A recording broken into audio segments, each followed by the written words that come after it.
साल में कितने कनेक्शन दिए? 3,27,459। क्या तुलना है। और इतना ही माननीय सभापति महोदय, मुख्यमंत्री जी ने ऐलान किया है कि आने वाले साल में भी हम 1.5 लाख किसानों को और बिजली के कनेक्शन देंगे। और अब फसल मुआवजा, माननीय सभापति महोदय, बीजेपी के 5 साल के कार्यकाल में मात्र 5,842 करोड़ रुपए खर्च किए गए फसल मुआवजे पर, और इस सरकार के कार्यकाल में 18,177 करोड़ रुपए खर्च किए गए, जो 3 गुना से भी ज्यादा है। क्या राजस्थान का किसान इस वास्तविकता को माननीय सभापति महोदय नहीं समझता? और विद्युत अनुदान जो किसानों को दिया गया, बीजेपी ने 5 साल में दिया 31,940 करोड़ रुपए, और इस सरकार ने दिया 60,754 करोड़ रुपए। और इस बजट में तो माननीय मुख्यमंत्री जी ने 2,000 यूनिट को निःशुल्क करने का ऐलान किया। माननीय सभापति महोदय, आंकड़े गवाह है, हाथ कंगन को आरसी के। माननीय सभापति महोदय, मैं आपके माध्यम से निवेदन करना चाहूंगा, महंगाई किस कदर बढ़ी है, किस कदर भाव बढ़े हैं, वो हम सब लोग समझ सकते हैं। क्या गेहूं की कीमत, क्या जौ की कीमत, और इन सारे लोगों को महंगाई से बचाने के लिए राजस्थान के मुख्यमंत्री ने 1 करोड़ परिवारों को अन्नपूर्णा फूड पैकेट देने की घोषणा की है। 3,000 करोड़ रुपए इस पर माननीय सभापति महोदय खर्च होंगे। और इसके साथ साथ जब कोरोना का था माननीय सभापति महोदय, मैंने प्रधानमंत्री जी को 7 पत्र लिखे। लोकसभा अध्यक्ष जो इस सदन के सदस्य रहे हैं, उनको भी पत्र लिखा कि जो शहर में रहने वाला गरीब वर्ग है, उसकी हालत बहुत खराब हो चुकी है। काम धंधे नहीं होने से सारी बचत उसकी खत्म हो चुकी है। एक हताशा के माहौल में है। केंद्र सरकार को शहरी रोजगार गारंटी योजना लानी चाहिए।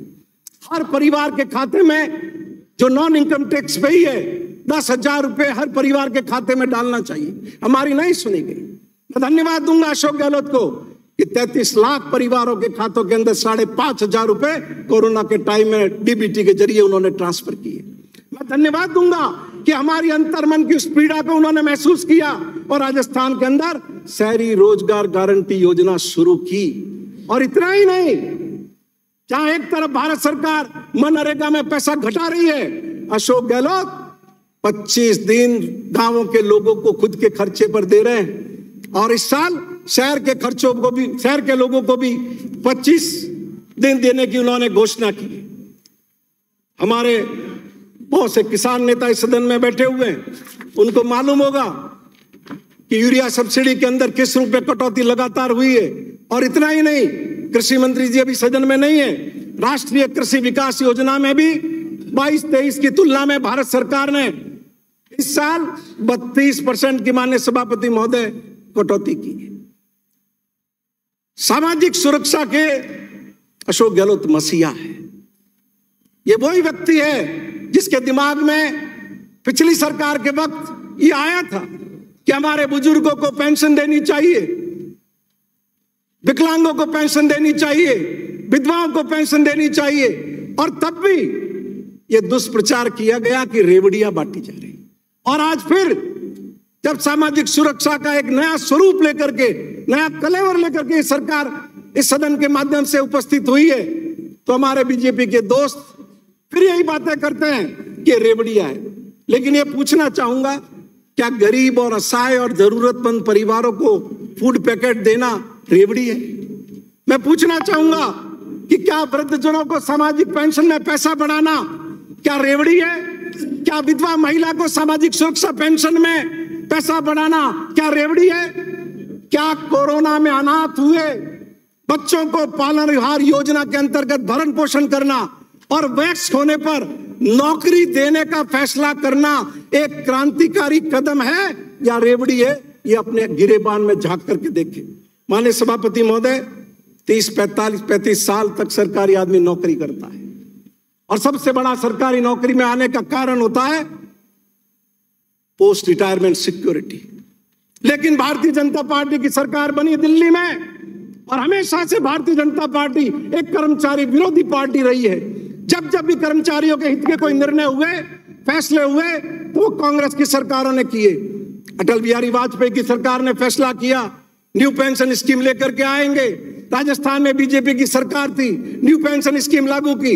इस सदन में 2019 में सबसे पहले मैंने सवाल लगाया था, मेरा प्रश्न लगा था, और मैंने तब पूछा था कि आप ओल्ड पेंशन स्कीम की तरफ जाना चाहते हैं कि नहीं जाना चाहते। मुझे खुशी है कि राजस्थान के मुख्यमंत्री अशोक गहलोत ने प्रदेश के लाखों कर्मचारियों की पीड़ा को समझा, उनकी चिंता को समझा और हिम्मत करके ओल्ड पेंशन स्कीम न केवल लेकर के आए, बल्कि पूरी देश में कांग्रेस पार्टी को यह समझ दी कि ओल्ड पेंशन स्कीम लागू करना देश के और कर्मचारियों के हित में है। और राजस्थान के बाद अनेक राज्यों के अंदर ओल्ड पेंशन स्कीम लागू की गई। और इतना ही नहीं, आप पार्टी की सरकार जो पंजाब में है, उसने भी राजस्थान के मुख्यमंत्री के सोच के साथ चलते हुए वहां भी ओल्ड पेंशन स्कीम लागू करने का निर्णय किया। हजारों की तादाद में हमारे कर्मचारी जो अलग अलग विद्युत कंपनियों में है, कॉरपोरेशन में है, स्थानीय निकायों में, लगातार हम लोगों को ज्ञापन देते थे, प्रदर्शन करते थे कि हमें भी ओल्ड पेंशन स्कीम में शामिल करो। हमने मुख्यमंत्री जी से निवेदन किया कि जब आपने राज्य सरकार के कर्मचारियों के लिए ओल्ड पेंशन स्कीम लाई है, तो समानता के अधिकार पर चलते हुए हमें कंपनीज को और दूसरे एम्प्लॉइज को भी इसका लाभ देना चाहिए। और उदार दिल मुख्यमंत्री ने फिर फैसला किया कि ओल्ड पेंशन स्कीम का लाभ उनको भी दिया जाएगा। देश के प्रधानमंत्री ने अभिभाषण पर रिप्लाई देते हुए जब भाषण दिया तो ये कहा कि ये ओल्ड पेंशन स्कीम जो लागू कर रहे हैं ये एक पाप है। तो आज इस सदन के माध्यम से मैं भारतीय जनता पार्टी से पूछना चाहता हूं कि आप स्पष्ट बताइए कि आप कर्मचारियों के लिए ओल्ड पेंशन स्कीम लागू करना चाहते हैं, नहीं करना चाहते? करना चाहते हैं तो जिन जिन राज्यों में आपकी सरकार है, देश में आपकी सरकार है, वहां आप ओल्ड पेंशन स्कीम लेकर के क्यों नहीं आ रहे? ये प्रमाणित करता है कि इतने महीने बाद भी ओल्ड पेंशन स्कीम को नहीं ला करके आपका मत, आपकी पार्टी का मत लोगों के सामने आ रहा है कि आप कर्मचारी विरोधी है। माननीय सभापति महोदय, मैं निवेदन करना चाहूंगा, मैंने ही जब महेंद्रजीत सिंह जी मालवीय सिरोही हमारे यहाँ जिले में दौरे पर आए थे पिछले बजट से पहले, मैंने पब्लिक मीटिंग में उनसे विनती की थी कि आप हर परिवार को घरेलू बिजली 200 यूनिट मुफ्त